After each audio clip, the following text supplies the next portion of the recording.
तोहरा खातिर रोवेला जमाना। छोटू हो तोहरा खातिर रोवेला जमाना। रोवेली माई रोवेले भाई बाबूजी भइले दीवाना। तोहरा खातिर रोवेला जमाना। तोहरा खातिर रोवेला जमाना।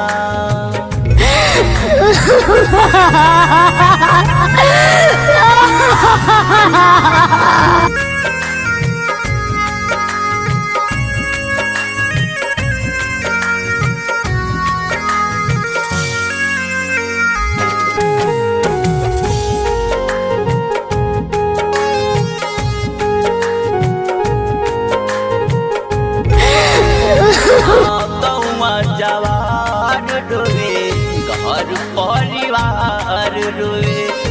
कैसे बताई छोटू तोहरा खातिर रोवे।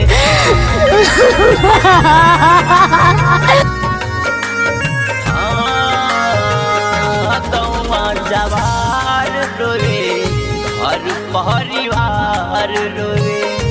कैसे बताई छोटू तोहरा खातिर रोवे।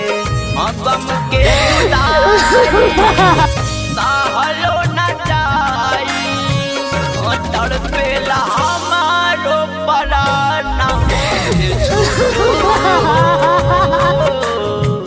तोहरा खातिर रोवेला जमाना।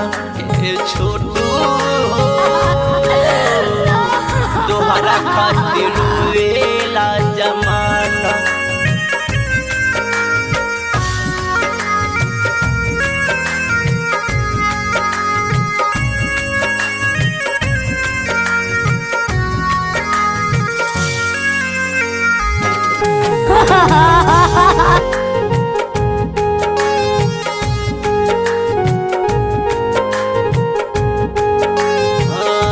तोहरा ही याद में तड़पताऊ यार हो।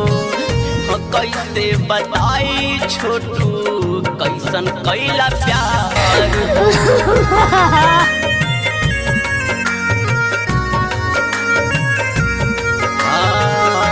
तोहरे ही याद में तड़पता यार हो।